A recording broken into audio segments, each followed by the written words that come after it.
Welcome to the 2 a.m. Theory Podcast. This is where late night thoughts turn into late night conversation. So, in 2015, deep inside this dusty subterranean basement of some Swiss office building, a cleaning crew stumbled across this small, totally unremarkable piece of lapis lazuli stone. Right. Just a rock, basically. Exactly. It's shaped like an octagon, and for decades it had literally just been sitting there forgotten in the dark. But, I mean, the crazy thing is that small piece of stone is actually one of the most significant artifacts in modern human history. Oh, absolutely. It is the original base of the very first World Cup trophy. The rest of it, like the actual solid gold statue that it used to support, was stolen, just melted down by thieves, and it vanished from the face of the earth forever. It's just such a haunting image, You have this towering symbol of global supremacy, and it's reduced to a forgotten rock in a basement. I mean, it perfectly encapsulates the chaotic, sometimes lawless, and just intensely passionate history of this entire tournament. Which brings us to the core of what we are unpacking today. Wow. We were doing a deep dive into a phenomenon that we like to call the 2 a.m. theory. Right, the 2 a.m. theory. Yeah, we want to know why you, the listener, are willing to stay awake until 2 a.m. on a random Tuesday screaming at a television screen over a penalty kick happening 6,000 miles away. Yeah. Like, what actually compels billions of people from fundamentally different cultures, religions, opposing political ideologies, to simultaneously drop whatever they are doing and abide by the exact same set of rules for 90 minutes? Well, to understand that, we really have to look past just the grass and the goals. We are tracing the evolution of what is essentially humanity's most successful collaborative project. Yeah. We're going to examine the socioeconomic forces, the geopolitical maneuvering, and the raw biomechanics that took this modest 13-team gathering in Uruguay back in 1930 and somehow mutated it into the colossal, unprecedented 48-team mega event slated for 2026 across North America. Exactly. So think of this deep dive as your ultimate analytical cheat sheet. Whether you are a diehard football fanatic who knows the exact tactical formation of the 1970 Brazilian squad, or you just want to sound incredibly informed at a watch party, we've got you covered. We do. We are going to decode the history, the high-stakes drama, the bitter controversies, and eventually we're going to build a data-driven prediction model for the biggest sporting event on Earth. So let's go back to a time before that gold trophy was stolen. Let's go all the way back to 1904. Yeah, so 1904 is when FIFA, which is the Fédération Internationale de Football Association, was officially founded in Paris. But the landscape of international sports back then was completely different. I mean, if you wanted to see international football, you had to watch the Olympic Games. Right. And the Olympics were strictly governed by this very rigid ideal of amateurism. Yeah, the Olympic Committee basically believed that playing sports for money tainted the purity of the competition. Yeah. But that philosophy was it was colliding violently with reality. Oh, completely. As the Industrial Revolution matured, working class men in Europe and South America, they couldn't afford to just take weeks off work to play a game for free. Football was rapidly professionalizing, clubs were paying their players. And that friction between the Olympic amateur ideal and the reality of professional football is what actually gave birth to the World Cup. So, enter Jules Rimet. Yeah. He was a French football administrator who took over the FIFA presidency, and he looked around and recognized that the Olympic model was suffocating the sport. He envisioned a standalone global championship where the absolute best players in the world could compete, regardless of whether they were paid professionals or not. He wanted to detach football from the elitist constraints of the Olympic Committee. Exactly. It's essentially the first major commercial sports breakaway in history. So Rimet pushes this vision through, and in 1930, the very first World Cup is held in Uruguay. But, when I was reviewing the historical archives for this era, the logistics of that 1930 tournament just blew my mind. It was nothing like the highly calibrated qualification cycles we have today. Oh, not at all. There were no qualification matches whatsoever. It was entirely an invite-only tournament. FIFA just sent out invitations to its affiliated nations and, kind of just hoped they would show up. Just cross your fingers and wait. Right. And Uruguay was chosen as the host because they were celebrating the centenary of their first constitution, and they had just won back-to-back Olympic gold medals, so they were the undisputed powerhouse of that era. But getting to Uruguay in 1930 was a monumental undertaking. You didn't just hop on a chartered jet like today. The European teams, I think it was France, Belgium, Romania, and Yugoslavia, they had to board this ocean liner called the Conte Verde. Yes. Imagine being a professional athlete and spending 3 entire weeks on a boat just to get to a tournament. They were doing calisthenics on the wooden deck of a ship to try and stay in shape while crossing the Atlantic Ocean. I mean, your legs would be completely gone by the time you arrived. Yeah. And that arduous journey is exactly why only 4 European nations agreed to go. The trip was just too expensive, and it took players away from their domestic leagues for entirely too long. So the tournament itself only had 13 teams. 13 teams, wow. But despite those logistical nightmares, it was a profound success. Uruguay ended up defeating Argentina 4-2 in the final in front of nearly 100,000 spectators in Montevideo. So the concept was proven. The World Cup was a viable thing. And it started to build momentum, right? Italy hosted in 1934, France hosted in 1938. Yeah. But then that momentum just slid into a brick wall. The outbreak of World War II completely shattered the international order, and international sports were indefinitely suspended. Yeah, completely shut down. There was no 1942 World Cup. There was no 1946 World Cup. And the geopolitical reality of that cancellation is just staggering. I mean, there is documented correspondence showing that Adolf Hitler had actively petitioned FIFA to host the 1942 tournament in Germany. Really? Hitler wanted the World Cup. Yeah, he viewed the World Cup as the ultimate propaganda tool, much like he had utilized the 1936 Berlin Olympics. The global conflict obviously escalated and shut everything down before that could ever materialize, but it shows you how quickly political regimes recognize the cultural power of this tournament. That is such a chilling what-if of history. Wow. So by the time the dust settled and the world began to rebuild, Europe was in absolute ruins. Nobody in Europe had the infrastructure or the capital to host a massive sporting event in 1950. So the epicenter of football shifted across the Atlantic. Right, to South America. Brazil stepped forward and offered to host. And they decided they weren't just going to host a tournament. They were going to construct a monument to their own national emergence. They built the MetLife Stadium in Rio de Janeiro, and to call it massive is an understatement. The architectural blueprints were designed for an astonishing 200,000 spectators. 200,000, that's insane. It was an engineering marvel. It was meant to symbolize a modern, industrialized Brazil stepping onto the global stage. But their ambition kind of outpaced the construction schedule, right? Mm-hmm. Because when the 1950 tournament actually kicked off, the Maracana wasn't even finished. Not even close. You had 200,000 people packing into a stadium that still had wooden scaffolding holding up parts of the roof. Mm-hmm. There were literal piles of bricks and cement mixers just sitting on the concourses while the games were being played. The atmosphere must have been incredibly raw. And the format of that 1950 tournament was entirely unique in World Cup history, too. Oh, right. The weird format. Yeah, there was no knockout bracket culminating in a single winner-take-all final match.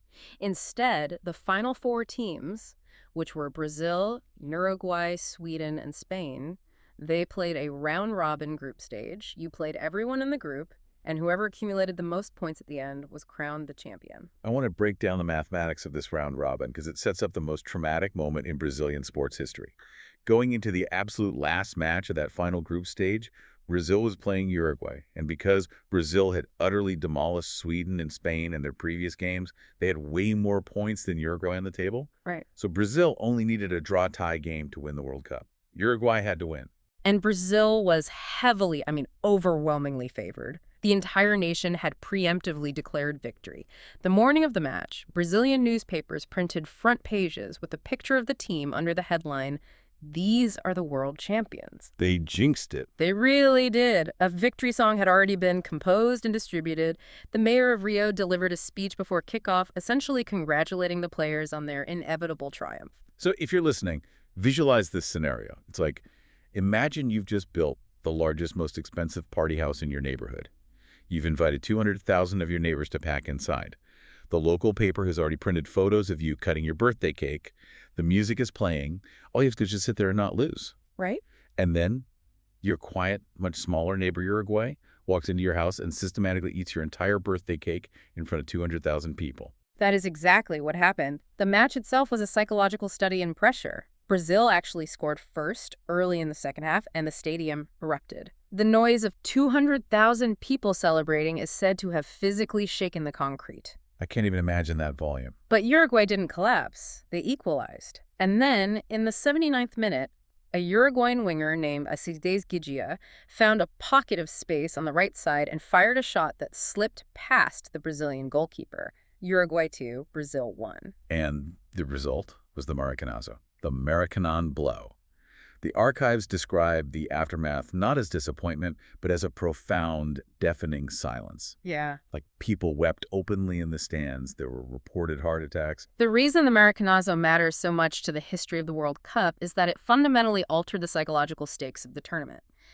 Losing that match wasn't interpreted as a simple athletic defeat. It was internalized by the Brazilian populace as a national tragedy, a failure of their society to prove its worth on the global stage. It cemented the idea that these 11 players on the pitch are avatars for the geopolitical and cultural standing of an entire nation. The World Cup was no longer just a sporting event. It was a proxy for national pride and sorrow. That proxy war concept carries us right into the next era of the tournament. We're moving from the chaotic post-war rebirth into a period where the tournament's format begins to stabilize, and we start to see the birth of the first true global icons, roughly from 1954 to 1998. Right. But before we get to the players, we really have to talk about the executives in the boardroom, because they were constantly tinkering with the mechanics of how this tournament actually worked. Oh, the evolution of the World Cup format is a fascinating study in organizational trial and error. FIFA was desperately trying to engineer a tournament structure that was fair, entertaining, and most importantly, profitable. And they made some spectacular miscalculations along the way. Take the 1954 World Cup in Switzerland, for example. Oh, the 1954 format is mathematically infuriating. Walk us through how this worked, because when I read it, it sounded like a rigged chess tournament. It really did. So they had 16 teams divided into 4 groups of 4. But instead of everyone in the group playing each other, FIFA introduced this bizarre seeding system. The 2 seeded or higher-ranked teams in a group did not play each other. Wait, what? Yeah, they only played the 2 unseeded teams. Let me clarify why that's a structural disaster for anyone listening. If I am the best team in the group and you are the second best team, we never actually test our skills against one another. We just beat up on the weaker teams to advance. It completely removes the head-to-head variable that defines competitive sports. Exactly. It failed to produce a true measure of who was actually the best in the group stage. It was universally criticized, and thankfully, by 1958 in Sweden, FIFA instituted the standard round-robin group stage rule that we use today. If you are in a group of 4, you must play all 3 of the other teams. Right, but they still couldn't leave well enough alone. If you look at the tournament blueprints for 1974 in West Germany and 1978 in Argentina, they completely eliminated the knockout semifinals. Yes, they did. If you survived the first group stage, you were placed into a second group stage. The winners of those 2 second-round groups bypassed a semifinal entirely and went straight to the final match. And the rationale there was purely financial. A second group stage guaranteed more matches between high-profile teams, which meant more television broadcast inventory, which meant significantly more revenue. Always about the money. Always. But it lacked the sudden death drama of a knockout bracket. The tension of a win-or-go-home 90-minute match is what fuels the 2 a.m. theory. So eventually, they abandoned the second group stage and brought back the knockout rounds. Let me push back on this constant mechanical shifting, though. Was FIFA just blindly experimenting, or was this a reaction to external pressure? Because it seems incredibly disruptive to change the fundamental rules of how you win a world championship every 4 years. It was definitely a reaction to the rapid globalization of the sport. As football exploded in popularity across Africa, Asia, and North America, those federations demanded a seat at the table. A 16-team tournament meant Europe and South America essentially monopolized the entries. Makes sense. So FIFA was forced to expand. They moved from 16 teams to 24 teams in 1982, and then to 32 teams in 1998. And every time you change the number of teams, you have to fundamentally rewrite the mathematical plumbing of the group stages and the brackets to make the numbers work. So the format was basically a fluctuating geopolitical math problem.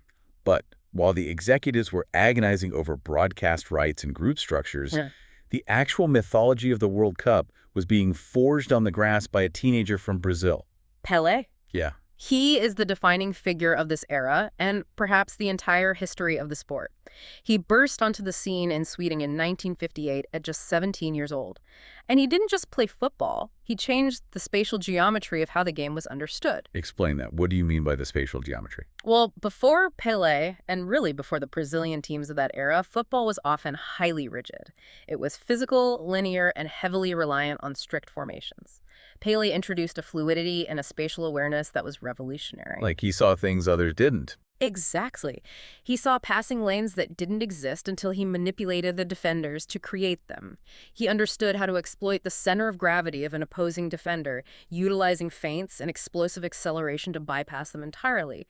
He made the sport look like art. And the results were just unprecedented. Yeah. He led Brazil to victory in 1958, contributed to their win in 1962 before getting injured, and then returned to lead what is widely considered the greatest football team ever assembled to win the 1970 World Cup in Mexico. Yes. 3 World Cup titles. He remains the only player in history to achieve that. Brazil remains the most successful nation ever with 5 overall titles. And that 1970 victory brings us back to that lapis lazuli stone we talked about at the very beginning of this deep dive, the Jules Rimet Trophy. The trophy saga is one of the greatest true crime stories in sports. When Jules Rimet commissioned the original solid gold trophy, he instituted a very specific stipulation. The first nation to win the World Cup 3 times would earn the right to keep the trophy permanently. Which was a massive incentive. And when Brazil won their third title in 1970, they achieved that milestone. They took the Jules Rimet Trophy back to Rio de Janeiro, and they placed it inside a custom-built, bulletproof glass cabinet at the headquarters of the Brazilian Football Confederation. Bulletproof glass, sure, but unfortunately a very weak wooden frame. Yeah, that was the flaw. In 1983, thieves broke into the headquarters, bypassed the bulletproof glass by simply prying open the wooden back of the cabinet with a crowbar, and stole the Jules Rimet Trophy. It has never been seen since. Wow. The widely accepted theory is that the thieves immediately melted the gold down into bullion to sell on the black market. An incalculable piece of cultural heritage destroyed for a few pounds of raw metal. It's devastating. Because Brazil had earned the right to keep the original, FIFA had already commissioned a new trophy for the 1974 tournament. They chose a design by an Italian sculptor named Silvio Gazzaniga. It is the iconic 18-karat solid gold sculpture we recognize today, the 2 human figures spiraling upwards to hold up the earth. And FIFA learned their lesson. They changed the rules. Nobody gets to keep the Gazzaniga trophy permanently, no matter how many times they win. The winning team gets to hoist the real solid gold trophy during the celebration on the pitch, but before they fly home, FIFA swaps it out. So sneaky. Right. The winners only take home a bronze gold-plated replica. The real one goes straight back to a highly secure vault in Switzerland. It preserves the artifact, but the irony is that the physical object itself is secondary to the memories attached to it. The reason billions of people tune in isn't to look at a gold statue, it's to witness the crucible that produces legends and villains. Exactly. The human drama. Let's dig into the countdown of the greatest, most defining moments in World Cup history. Because to understand why this tournament matters, you have to understand the specific moments where a single human being altered the emotional state of a country. Right. Let's start with the ultimate duality. Diego Maradona in 1986. The 1986 quarterfinal between Argentina and England in Mexico City is perhaps the most analyzed 90 minutes of football ever played. To understand why, you really cannot separate the sport from the geopolitical context. Just 4 years prior, Argentina and the United Kingdom fought a brutal, bloody conflict over the Falkland Islands, which are known in Argentina as the Islas Malvinas. The trauma of the Falklands War was still a very open wound in Argentina. Hundreds of young Argentinian soldiers had died, particularly in the sinking of the cruiser General Belgrano. The national mourning was profound. So when Argentina drew England in the World Cup quarterfinal, the pitch at the Estadio Azteca effectively became a proxy battlefield. And Maradona weaponized that context. 6 minutes into the second half, the ball is popped up into the air inside the English penalty area. The English goalkeeper, Peter Shilton, who is over 6 feet tall, comes out to punch it clear. Maradona, who is only 5'5", jumps up to challenge him. A total mismatch. Yeah, and in a moment of sheer audacity, Maradona raises his left fist right next to his head and punches the ball into the net. It's a blatant handball, a massive violation of the rules. But the referee's sightline is blocked, and he gives the goal. Maradona runs to the corner flag celebrating, literally telling his teammates to come hug him so the referee wouldn't realize what happened. Unbelievable. In the post-match press conference, he famously told reporters the goal was scored a little with the head of Maradona and a little with the hand of God. And that phrase, the hand of God, became legendary. For the English, it was a scandalous, unforgivable act of cheating. But in Argentina, it was viewed through the cultural lens of la viveza criolla, the native cunning. It was seen as a brilliant, mischievous act of pickpocketing against the empire that had humiliated them in a war. But if the hand of God was an act of deception, what he did just 4 minutes later was an act of divine athletic perfection. He receives the ball in his own half of the field. And what follows is officially recognized by FIFA as the goal of the century. The biomechanics of this run are astounding. Maradona dribbles for 60 meters across incredibly thick, difficult turf. He bypasses 5 different English outfield players, Peter Beardsley, Steve Hodge, Peter Reed, Terry Butcher, and Terry Fenwick, before feinting past the goalkeeper, Peter Shilton, and sliding the ball into the empty net. Just left them all in the dust. His center of gravity was so low, his touches on the ball were so precise that professional athletes looked like training cones. He demonstrated, within the span of 240 seconds, the absolute extremes of human capability, devious villainy, and untouchable genius. Can one player truly change history? I mean, Maradona did, but he's not the only one. If we look at the 1966 final between England and West Germany, we see how a single application of physics can fuel a 50-year debate. Ah, you're referring to Jeff Hurst's goal in extra time. I am. The match is tied 2-2. Hurst turns and fires a violent shot that beats the German goalkeeper, crashes against the underside of the crossbar, bounces straight down onto the turf, and spins back out into the field of play. The physics of a ball hitting the crossbar and going down means it has an immense amount of backspin. The referee, an official from Switzerland, consulted with his linesman from the Soviet Union, and they awarded the goal. They ruled the entire ball had crossed the goal line. And to this day, despite decades of video enhancement and geometric analysis, people still argue over whether that ball fully crossed the line. But the decision stood. Hurst went on to score another goal to complete a hat trick, and England won their only World Cup title. It shows how the margin between eternal glory and historical footnote can literally be a fraction of an inch of chalk dust. And the margin between hero and villain can be just as thin. Let's talk about Zinedine Zidane. In 1998, France hosted the tournament. Zidane was the architect of that team. He scored 2 magnificent headers in the final against Brazil to win the World Cup for France. He became the symbol of a modern, multicultural, unified France. But the pressure of being a national symbol is immense. Fast forward to the 2006 World Cup final. France is playing Italy. Zidane is playing the absolute final match of his professional career. He has already announced his retirement. The game is tied 1-1, and it's deep into extra time. And this is where the psychological rubber band snaps. Zidane and the Italian defender, Marco Materazzi, exchange some words as they jog down the pitch. Zidane turns around, calmly walks back to Materazzi, plants his feet, and violently drives his head directly into Materazzi's chest. Materazzi collapses. The biomechanics of the headbutt are shocking because of how deliberate it is. It's not a wild, swinging punch in the heat of a tackle. It's a calculated application of force. The referee shows Zidane a red card. Yeah. The defining image of that tournament is Zidane, his head bowed, slowly walking off the pitch, walking right past the Golden World Cup trophy sitting on a pedestal and disappearing into the tunnel. He ended one of the greatest careers in football history in absolute disgrace. Italy went on to win the penalty shootout. It is genuinely Shakespearean. To have that level of mastery over your own body and the ball for 20 years, only to lose control of your mind in the final 10 minutes of your career. But, for every tragic ending, the World Cup offers a miraculous resurrection. Look at Ronaldo Nazario, the Brazilian striker known as O Fenomeno. Ronaldo's story is an incredible medical and psychological thriller. Before the 1998 final, he suffered a mysterious convulsive fit in his hotel room. He played the final like a ghost, and Brazil lost heavily to France.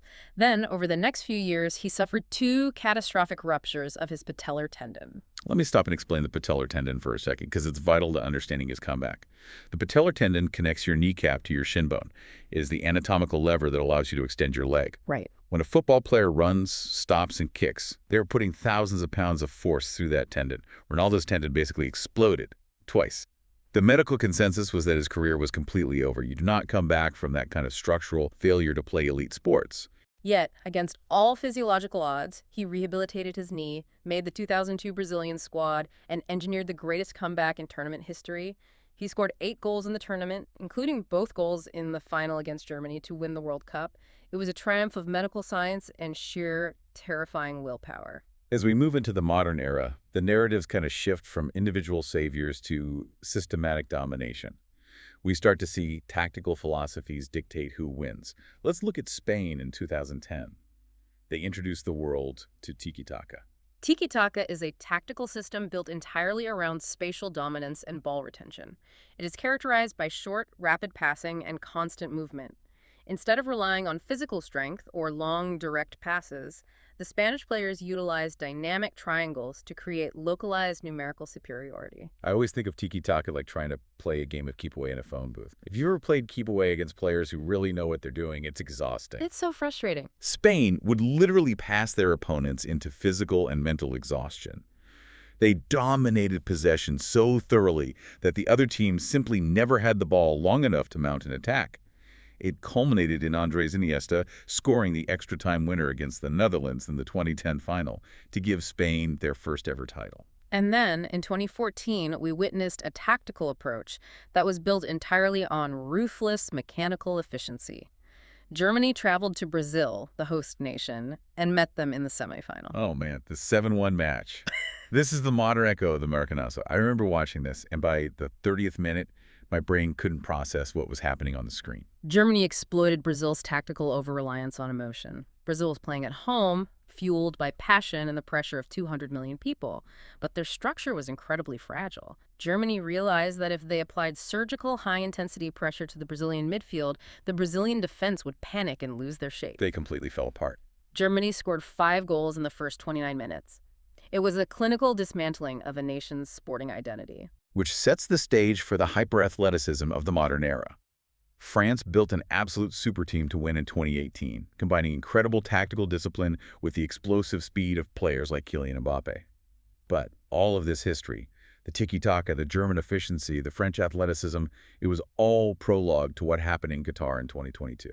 The 2022 final between Argentina and France will likely go down as the greatest single match of football ever played. It was the crowning achievement of Lionel Messi. For 2 decades, the only criticism leveled against Messi was that, unlike Maradona, he had never won a World Cup for Argentina. This was his final opportunity. And the script was just absurd. Argentina goes up 2-0, they are cruising, the narrative is written, but then Kylian Mbappe decides to single-handedly rip up the script. He scores 2 goals in 97 seconds late in the second half to tie the game. Just out of nowhere. It goes to extra time, Messi scores again, Argentina leads 3-2, the stadium is shaking. But Mbappe scores a penalty in the 118th minute to secure a historic hat-trick and force a penalty shootout at 3-3. A hat-trick in a World Cup final? I mean, it's an almost mythical achievement. But Argentina prevailed in the shootout. Messi lifted the trophy, completely cementing his legacy alongside, and perhaps above, Maradona. I want you listening to really think about this countdown of moments. The hand of God, the crossbar bounce in 66, the Zidane headbutt, Ronaldo's knee, the 7-1 slaughter, Messi's final stand. Which of these moments do you think people will still be dissecting and arguing about 100 years from now? My bet is on the Zidane headbutt, purely because of the psychological mystery of it. It's a fair bet. It's so bizarre. But, there is a crucial pivot we must make here, because all of the history, the tactics, and the drama we've discussed so far only represents half of the World Cup's evolution. Exactly. The exponential growth and future trajectory of this sport cannot be understood without examining the monumental rise of the women's game. Absolutely. And the history of the women's tournament isn't just a story of athletic development. It's a story of fighting through institutional suppression. For decades, the governing bodies of football actively tried to kill women's soccer. The historical records are incredibly frustrating to read. Following immense popularity during World War I, when women in England formed factory teams that drew massive crowds, the English Football Association banned women from playing on their affiliated grounds in 1921. Banned them. Yeah. But it wasn't just England. In the middle of the 20th century, football powerhouses like Germany and Brazil implemented outright legal bans on women's football. And the justification they used was entirely pseudoscientific. I read the decrees. Administrators literally argued that the physical exertion of running on a football pitch was detrimental to women's reproductive health and their so-called natural societal roles. They weaponized bad biology to maintain a monopoly on the sport. Despite those bans, the culture of the women's game survived underground. Independent, unofficial international tournaments were organized, like the 1971 tournament in Mexico, which actually drew over 100,000 fans to the Azteca Stadium for the final. But without FIFA's infrastructure and funding, the growth was severely capped. The turning point required a massive confrontation in the boardroom. Enter Ellen Will. In 1986, at the FIFA Congress in Mexico City, Ellen Will, a representative from the Norwegian Federation, took the microphone. She was the first woman ever to speak at a FIFA Congress. A trailblazer. She stood in front of a room full of hundreds of male executives, many of whom represented federations that still actively marginalize female athletes, and she delivered a searing critique of FIFA's failure to support women. She demanded the creation of an official Women's World Cup. The dynamics of that room must have been intensely uncomfortable for the old guard, but her pitch worked. She forced the issue onto the agenda. 5 years later, in 1991, the inaugural FIFA Women's World Cup was held in China. It featured 12 teams, and the United States won the first title.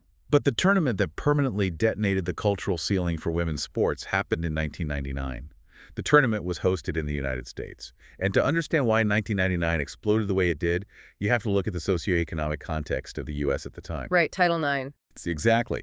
Title IX, the federal civil rights law that prohibited sex-based discrimination in education and athletics, had been passed in 1972.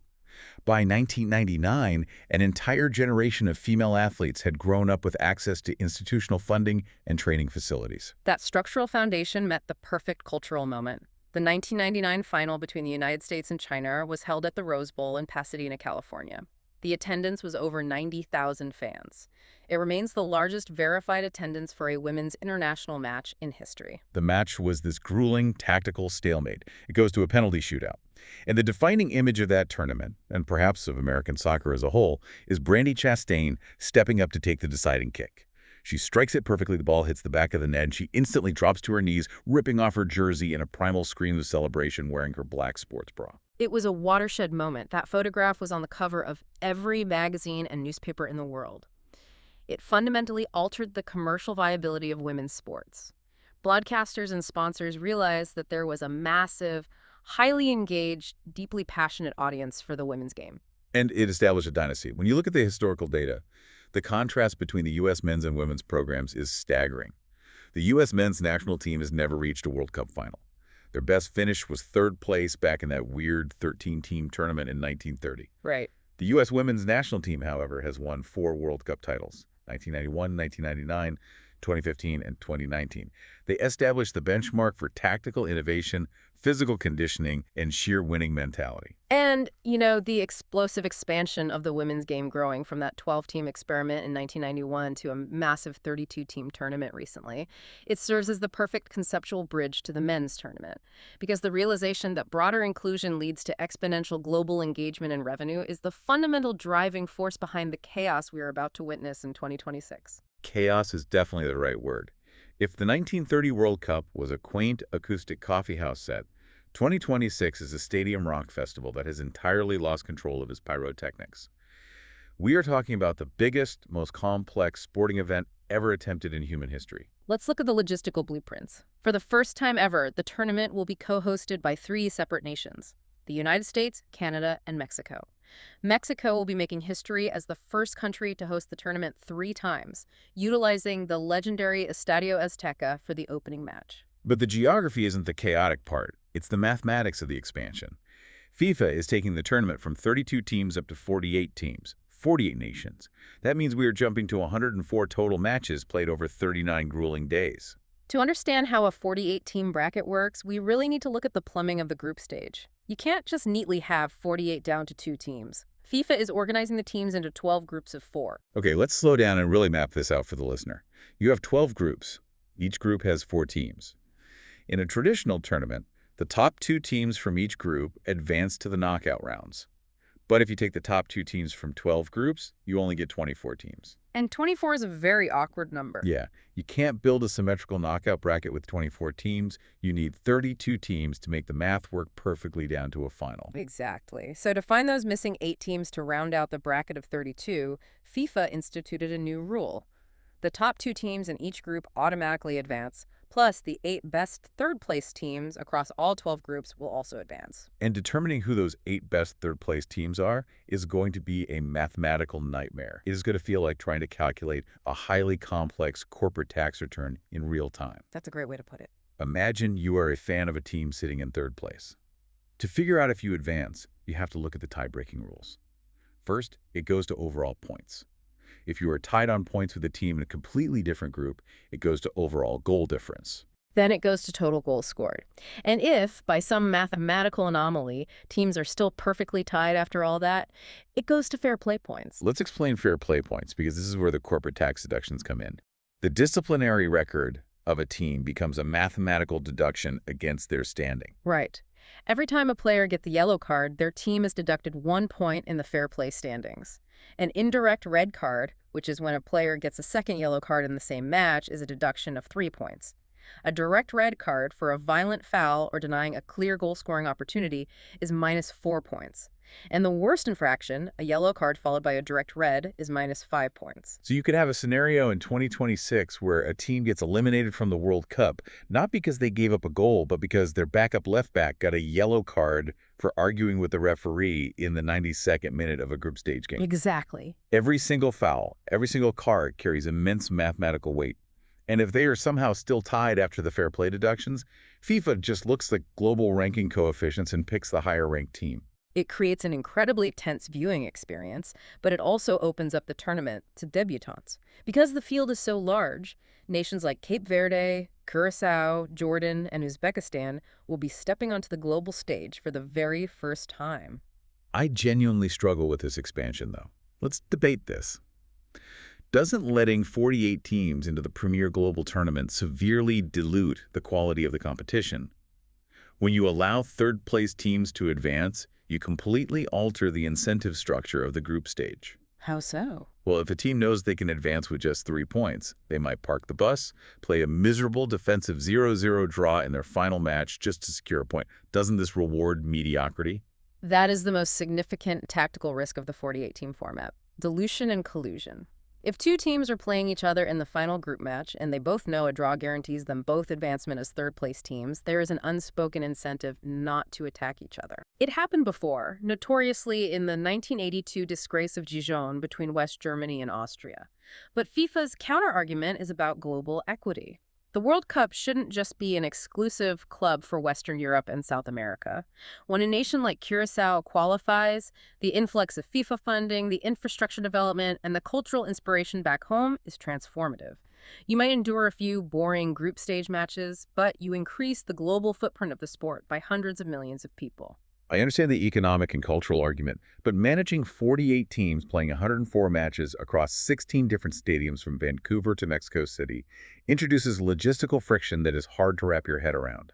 They have to use 13 different pickoff times just to accommodate the global television audiences across different time zones.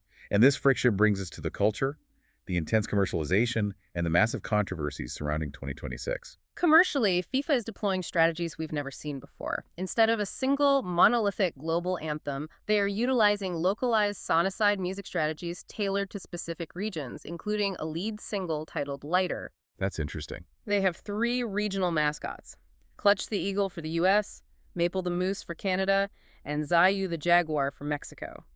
The official match ball, engineered by Adidas, is called the Trianda, designed specifically to remain stable at higher altitudes like Mexico City. But the most disruptive cultural shift they are attempting is what is planned for the final at MetLife Stadium in New Jersey. FIFA is trying to implement an American-style Super Bowl halftime show. They've lined up global superstars: Madonna, Shakira, BTS. And football traditionalists are completely outraged by this. The backlash is intense, and it's framed as the ultimate Americanization of the sport. But the concerns aren't just about cultural purity. There's a very real physiological argument against extending halftime. Let's look at the biology of a football match. A standard halftime break is strictly mandated at 15 minutes. It is a highly calibrated window. The players run into the locker room, they hydrate, the medical staff addresses minor knocks, the manager makes rapid-fire tactical adjustments on a whiteboard, and they run back out. If you extend that break to 30 or 40 minutes to accommodate a massive stage build for a Shakira concert, you disrupt the player's physiology. During a match, players build up massive amounts of lactic acid in their muscles. In a 15-minute break, their core temperature stays elevated. They stay warm. Exactly. But if they sit in an air-conditioned locker room for 40 minutes, their muscles rapidly cool down. When they sprint back onto the pitch for the second half, the risk of tearing a hamstring or a calf muscle increases exponentially. Managers are furious that FIFA is prioritizing a pop concert over player safety in the most important match of their lives. And safety is already a massive concern because of the climate. The tournament is being held in North America during June and July. Venues like Dallas, Houston, and Miami are going to be suffocatingly hot and humid. The medical blueprints outline extreme heat protocols. We will see mandatory 3-minute hydration and cooling breaks implemented around the 30th and 75th minutes of matches. Referees will carry thermometers to measure the wet bulb globe temperature, which accounts for heat, humidity, wind, and solar radiation, to determine if conditions are safe to continue playing. The heat is a formidable obstacle, but it is a predictable force of nature. The truly unpredictable obstacles for 2026 are geopolitical. When you attempt to move 48 national delegations and millions of global fans across the borders of three massive sovereign nations, you collide directly with international politics. Now, as we look at the geopolitical reality of hosting this tournament, we have to examine the diplomatic blueprints. And just to be completely clear for you listening, our goal here isn't to take a political stance or endorse any of the domestic or international policies we're about to discuss. We are simply opening up the logistical files to show you the immense diplomatic friction FIFA is trying to navigate. We are objectively reporting the facts regarding the friction of moving human beings across borders. Exactly. We are looking at this purely through the lens of tournament operations. And right out of the gate, the political landscape was turbulent. At the official tournament draw in Washington, D.C., FIFA made the highly controversial decision to award Donald Trump an inaugural FIFA Peace Prize. Which was a massive flashpoint. Yeah, this move immediately triggered sharp criticism from organizations like Amnesty International, citing human rights concerns and framing it as a blatant attempt by FIFA to curry favor with the host nation's political apparatus. But the diplomatic friction extends far beyond award ceremonies. It severely impacts the fans and the teams. The U.S. State Department's visa and travel ban policies have created massive logistical hurdles. Fans and citizens from qualifying nations like Senegal, Ivory Coast, and Haiti are facing severe travel restrictions. It's a huge barrier. While the U.S. government did drop some of the financial bond requirements that were initially proposed for entry, the overarching travel bans remain a significant barrier, meaning thousands of fans from these nations may be legally barred from attending their team's matches. And we are seeing these political tensions manifest directly within the competing federations. The Iranian national team's participation has been heavily scrutinized. Iran initially threatened to entirely boycott the tournament draw in D.C. due to the U.S. denying a visa for their federation president. While they eventually reversed that boycott, it happened against the backdrop of intense domestic player protests within the Iranian squad itself over policies back home. Finally, you have to account for international health politics. The national team from the Democratic Republic of Congo qualified, but due to an ongoing Ebola outbreak in their region, U.S. health and immigration officials are enforcing incredibly strict biosecurity measures. 21 days. Yes. The DRC team is legally required to undergo a mandatory 21-day medical quarantine in a neutral third country, which is Belgium, before they will be granted visas to enter the United States. It's a massive disruption to their training camp and tournament preparation. The sheer volume of red tape, diplomatic negotiation, and logistical problem-solving required before a single ball is even kicked is staggering. But if we assume they can successfully navigate the visa bans, the extreme heat, the Ebola quarantines, and the 30-minute halftime concerts, the ultimate question still remains. When the dust finally settles on July 19th at MetLife Stadium, who is actually going to lift that 18-karat gold trophy? This is my absolute favorite part of the deep dive. It is time to step into the 2 a.m. theory data lab. We are going to strip away the emotion, the narratives, and the politics, and we are going to look strictly at the raw historical trends, the squad depth charts, and the biological analytics to build a prediction model for 2026. In nearly a century, only 8 nations have ever won it. 8 nations, that's it. The second, and perhaps most crucial variable, is the biological age curve of the squad. When you analyze the rosters of past World Cup champions, a very clear pattern emerges. International teams do not peak when their players are in their early 20s because they lack the tactical maturity and tournament experience. Makes sense. And they don't peak in their early 30s because they lose the fast twitch muscle fibers required for explosive recovery. The data definitively shows that international squads peak when their core starting 11 is between 25 and 29 years old. It's the perfect intersection of physical prime and mental anticipation. So when we apply that 25 to 29 age curve to the depth charts of the federations entering 2026, who emerges? The analytics flag 5 teams with the most complete, deepest squads: Spain, France, Argentina, Brazil, and England. So let's make our official Data Lab predictions. Based on the metrics, who is our most likely champion? Who takes a gold medal in 2026? The model points to Spain. And it's not just because they recently won the European Championship, it's because of their infrastructure. Spain possesses an unparalleled youth development pipeline, specifically through academies like La Masia. They produce technically flawless midfielders on an industrial scale. And crucially, that new golden generation of Spanish talent players who were teenagers during the 2022 cycle will be hitting that exact 25 to 29 prime age window in 2026. They have a deeply ingrained tactical identity. They don't just rely on individual brilliance, they rely on a systemic, evolved version of tiki-taka that dominates possession and minimizes defensive exposure. They have world-class depth at virtually every single position on the pitch. Okay, I buy the Spanish infrastructure argument. So who is our runner-up? Who takes the silver medal in the prediction model? The silver medal goes to France. Statistically, they are the most athletically explosive squad in the world. Their depth chart is absurd. Their second-string players would start for almost any other nation on Earth. But their biggest metric advantage is recent tournament experience. The core of this team won the World Cup in 2018 and navigated the immense pressure of reaching the final in 2022. They know exactly how to pace themselves through a grueling 39-day tournament. But the World Cup is never a straight line. There is always a disruptor. So who is the dark horse? Who takes the bronze in our scenario? The data highlights Portugal as the ultimate dark horse. For a long time, Portugal was heavily reliant on the singular gravity of Cristiano Ronaldo. But as that era concludes, a new, incredibly balanced golden generation is entering its peak years.